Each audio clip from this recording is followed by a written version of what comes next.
Breaking news. Good evening, Vermont. Welcome to Brattleboro News on PlanetHank.com. Tonight, we examine Representative Becca Balint's claims about detained Palestinian activists and her critiques of the Trump administration. Are her statements accurate?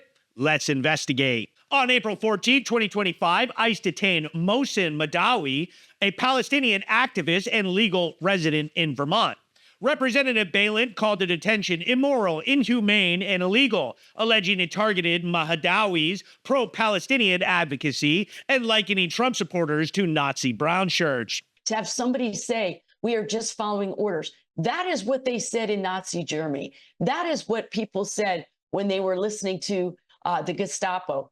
This has got to stop. This is Trump creating his own army of brown shirts right here in our country. However, ICE flagged Madawi during a citizenship interview due to his cousin's ties to the Al-Aqsa Martyrs Brigade, a designated terrorist group. ICE has legal authority to detain for security concerns under 8 U.S.C. 1226. Balint's claim of illegality amidst this context and her brown shirts analogy exaggerates routine immigration enforcement. Madawi's public statement supporting Hamas may have prompted scrutiny. While Balint's claim of no evidence overlooks this, a Vermont judge's restraining order ensures Madawi's due process. Her rhetoric, warning it could be any of us, risks inflaming tensions without evidence, though it resonates with her progressive base. Balint also accused Trump of textbook authoritarianism for ordering an FAA hiring review after a fatal plane crash, claiming it suppresses free speech via anti-DEI measures. The directive actually prioritized competency in aviation roles, not speech restrictions.